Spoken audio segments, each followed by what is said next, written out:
जय हिंद दोस्तों, स्वागत है आपके अपने परिवार एग्जाम पीक पावर में। मेरा नाम है योगेंद्र और आज की इस सेशन में हम आपके लिए लेकर आ गए मोस्ट इम्पोर्टेंट क्वेश्चन। तो आपको इस सेशन को कंप्लीट वॉच कीजिएगा और इसी पेपर का बहुत सारे सेशन जो कि पिछले ही सेशन हम अपलोड कर चुके हैं, उन सारे सेशन को अभी तक आप लोग नहीं देखे हैं तो इसी वीडियो के डिस्क्रिप्शन बॉक्स में आपको प्लेलिस्ट का लिंक मिल जाएगा। वहां से जाकर आप लोग सीक्वेंस वाइज सारे के सारे सेशन देख सकते हैं। प्लेलिस्ट को आप लोग कंप्लीट वॉच कर लीजिएगा, उससे बाहर आपके एग्जाम में एक भी क्वेश्चन नहीं देखने को मिलेंगे। तो चलिए देखते हैं प्रश्न में क्या पूछा जा रहा है। तो हर्षकालीन इतिहास की जानकारी प्रस्तुत करें।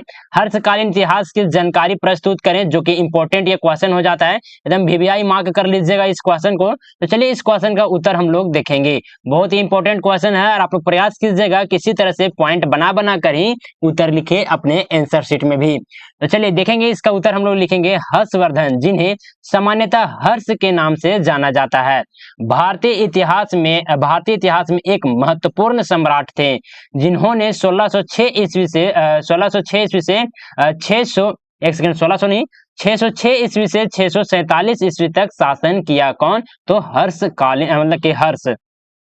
उनका साम्राज्य उत्तरी भारत में विस्तारित था। जो हर्ष का क्या कहते हैं, हर्ष का जो साम्राज्य था वो भारत के उत्तरी इलाके में क्या था, तो विस्तारित था। समझे? उनके शासन काल को एक महत्वपूर्ण युग माना जाता है।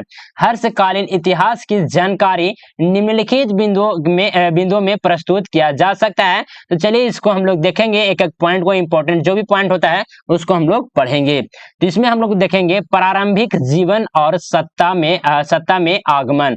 जो प्रारंभिक जीवन था और जो उनका सत्ता में आगमन था, तो चलिए उसके बारे में पहले हम लोग देखेंगे।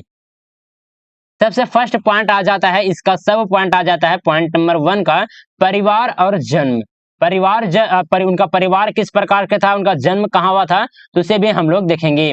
हर्षवर्धन का जन्म 590 ईस्वी के आसपास 90 ईस्वी के आसपास थानेश्वर, आप लोग याद रखिएगा, थानेश्वर में इनका जन्म हुआ था, जो कि अभी वर्तमान में कहाँ है, तो हरियाणा में है। इसे भी आप लोग ध्यान में रखिएगा। यानी कि जो हर्षवर्धन का जन्म कहाँ हुआ था, तो थानेश्वर, जो कि वर्तमान अभी हरियाणा में है। समझे ना? वे पुष्यभूति वंश के राजा कौन थे, तो प्रभाकर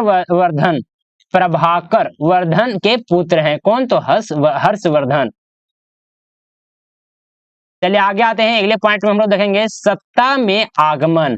उनको मतलब कि उनका सत्ता में आगमन किस प्रकार से हुआ था, तो चलिए उसे भी हम लोग देखेंगे। हर्ष ने अपने बड़े भाई राजवर्धन की क्या की, तो हत्या के बाद सिंहासन ग्रहण किया। मतलब कि हर्षवर्धन ने क्या किया था, जो उनका बड़ा भाई था उनका नाम क्या था, तो राजवर्धन नाम था। अपने बड़े भाई की क्या की, तो हत्या कर दी और उसके बाद अपने से मतलब कि अपने आप को सिंहासन पर ग्रहण किया, मतलब खुद से सिंहासन पर बैठ गया। उनकी बहन राजश्री का विवाह कनौज के राजा गिरहवारमन से हुआ था, जिन्हें मालवा के राजा देवगुप्त और गोड के राजा शशांक ने मार दिया था। समझे? हर्ष ने इस घटनाओं के बाद सत्ता संभाली और उनके शत्रुओं के खिलाफ अभियान छेड़ा। कहने का मतलब कि लड़ाई विद्रोह छेड़ दिया। चलिए आगे आते हैं, अगले पॉइंट में हम लोग देखेंगे साम्राज्य का विस्तार और युद्ध। उनके साम्राज्य का विस्तार किस प्रकार से हुआ था, उन्होंने कौन कौन से युद्ध लड़े थे, तो इसके बारे में चलिए हम लोग देखते हैं। जिसमें से फर्स्ट पॉइंट आता है कनौज की विजय। कनौज की विजय किस प्रकार से हुआ था, तो हर्ष ने अपने बहनोई की हत्या का बदला लेने के लिए कनौज पर विजय प्राप्त की और इसे अपने राजधानी बनाई थी। कौन? तो हर्षवर्धन। समझे ना?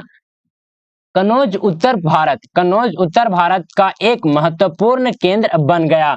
नेक्स्ट पॉइंट में हम लोग देखेंगे दक्षिण भारत की अभियान। यानी कि दक्षिण भारत में हर्षवर्धन का किस प्रकार से अभियान चलाया गया था, तो चलिए उसे भी हम लोग समझते हैं।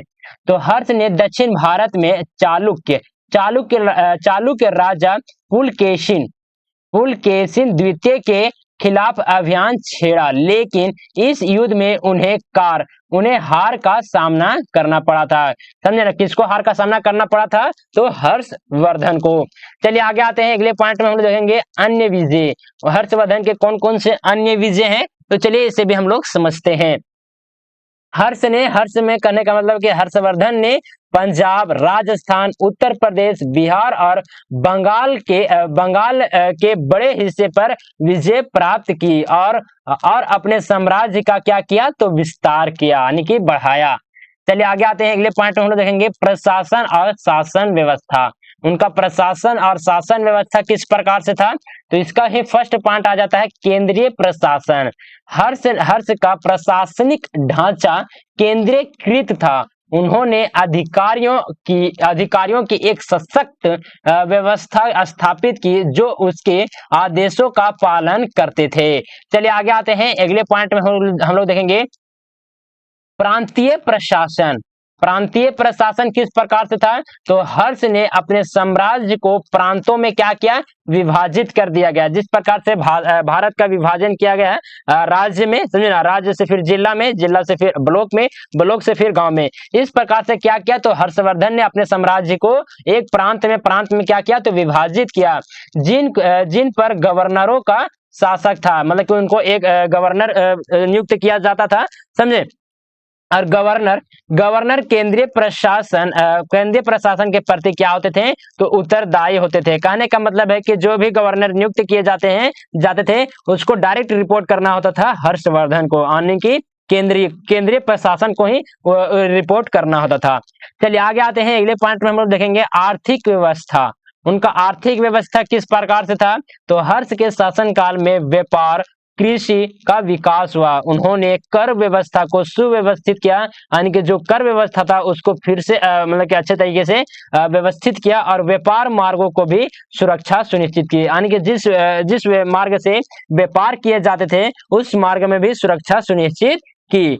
समझे। चलिए आगे आते हैं, अगले पॉइंट में हम लोग देखेंगे। और जो भी स्टूडेंट अभी तक आप लोग इस सेशन को लाइक नहीं किए तो पहले तो सेशन को लाइक कीजिए, अपने दोस्तों के साथ शेयर कीजिए और चैनल को सब्सक्राइब करके बेल आइकन को ऑल पर प्रेस करना बिल्कुल भी मत भूलिएगा। आपको इसी तरह से इंपॉर्टेंट क्वेश्चंस का वीडियो इसी तरह हमेशा आपको एग्जाम से पहले करवा दिया जाएगा। तो चलिए हम लोग देखेंगे, पॉइंट नंबर 4 में पढ़ेंगे सांस्कृतिक और धार्मिक योगदान। उनका सांस्कृतिक और धार्मिक योगदान किस प्रकार से था? तो सबसे इसका फर्स्ट पॉइंट आ जाता है पॉइंट नंबर 4 का, तो धार्मिक सहिष्णुता। हर्ष ने धार्मिक सहिष्णुता को बढ़ावा दिया। वे स्वयं बौद्ध धर्म के अनुयायी थे। कौन? तो हर्षवर्धन किसके अनुयायी थे? तो बौद्ध धर्म के अनुयायी थे, लेकिन उन्होंने हिंदू धर्म और जैन धर्म को भी संरक्षण दिया। चलिए आगे आते हैं, अगले पॉइंट में हम लोग आ जाएंगे महामोक्ष परिषद। महामोक्ष परिषद किस प्रकार से था? तो हर्ष ने हर 5 वर्ष, एक सेकेंड, हर्षवर्धन ने हर 5 वर्ष में प्रयाग में महामोक्ष परिषद का आयोजन किया, जिसमें विभिन्न धर्मों के अनुयायी और विद्वान को शामिल होते थे। चलिए आगे आते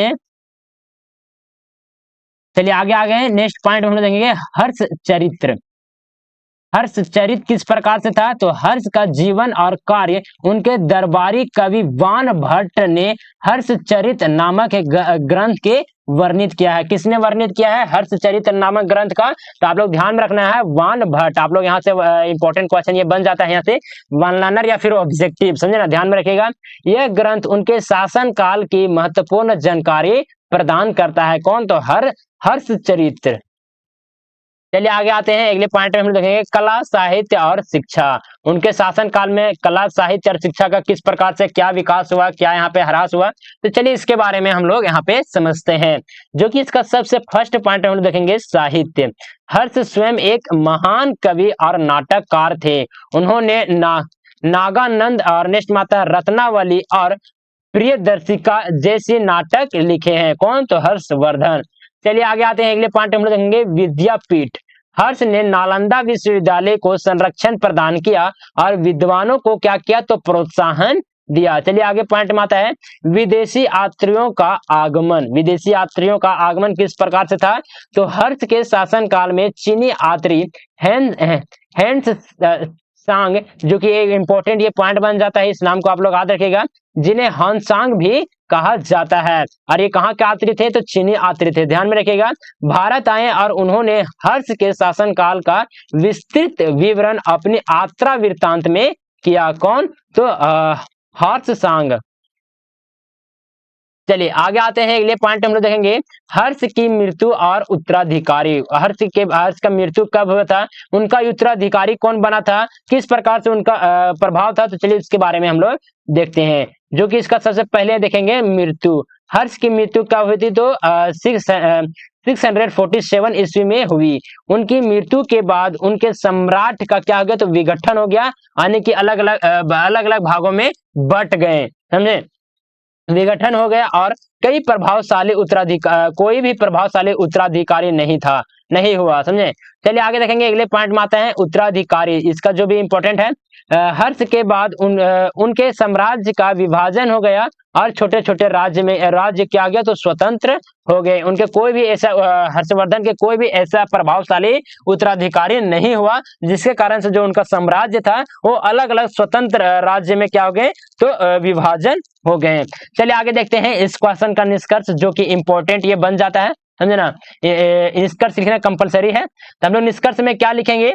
तो हर्षवर्धन का शासनकाल भारतीय इतिहास में एक महत्वपूर्ण युग था। उनके शासनकाल में राजनीतिक स्थिरता, सांस्कृतिक उन्नति, धार्मिक सहिष्णुता और आर्थिक समृद्धि का समय था। हर्ष के प्रशासनिक देखिए, हर्ष यहाँ पे लिखा हुआ था, आप लोग कंफ्यूज मत होइएगा, हर्ष को ही हर्षवर्धन कहा जाता है, तो दोनों एक ही है। आपको यहाँ पे शॉर्ट में हर्ष यहाँ पे लिखा गया है, समझे।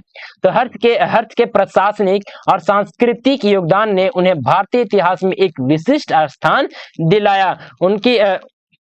उनकी उपलब्धियां और शासन काल का अध्ययन हमें उस समय के सामाजिक, राजनीतिक और सांस्कृतिक जीवन के बारे में महत्वपूर्ण जानकारी प्रदान करती है। तो इस प्रकार से आप लोग का इंपॉर्टेंट क्वेश्चन करवाया जाएगा। तो अभी तक आप लोग इस सेशन को लाइक नहीं किए हैं, तो पहले तो सेशन को लाइक कीजिए, अपने दोस्तों के साथ शेयर कीजिए और चैनल को सब्सक्राइब करके बेल आइकन को ऑल पर प्रेस कर दीजिए, ताकि आने वाले जितने भी सारे वीडियो हो सबसे पहले आप तक पहुंचे। और जिन भी स्टूडेंट को अगर पेड पीडीएफ चाहते हैं डाउनलोड करना, पेड पीडीएफ, तो आप लोग इस नंबर पे कांटेक्ट कर सकते हैं, जो कि नंबर है 9430702606। आप लोग इस नंबर पे व्हाट्सएप मैसेज के जरिए हमसे कांटेक्ट कर सकते हैं। ये नंबर आपको स्क्रीन पर भी शो हो रहा होगा, तो वहां से भी आप लोग नोट कर सकते हैं। और साथ ही साथ आपको व्हाट्सएप ग्रुप में भी ज्वाइन करने का जो कि लिंक आपको प्रोवाइड करवा दिया जाएगा। और अगर कोई भी भविष्य में अगर डाउट होता है, तो आप लोग व्हाट्सएप ग्रुप के माध्यम से हमसे जुड़ सकते हैं। और जो भी स्टूडेंट टेलीग्राम चैनल को ज्वाइन नहीं किए हैं, तो टेलीग्राम चैनल को भी ज्वाइन कर लें। इसी वीडियो के डिस्क्रिप्शन बॉक्स में टेलीग्राम चैनल का लिंक मिल जाएगा, वहां पे क्लास से रिलेटेड, एग्जाम से रिलेटेड सारे के सारे अपडेट दिए जाते हैं। तो चलिए सेशन को यहीं पे एंड अप करेंगे, और इसके बाद जो भी इंपॉर्टेंट क्वेश्चन का सेशन आएगा इसी पेपर का, उन सारे सेशन को देखना चाहते हैं तो प्लेलिस्ट में जाकर विजिट कीजिए। प्लेलिस्ट का लिंक आपको इसी वीडियो के डिस्क्रिप्शन बॉक्स में मिल जाएगा। तो चलिए सेशन को एंड अप करते हैं, मिलते हैं आप लोग से एक नए सेशन में।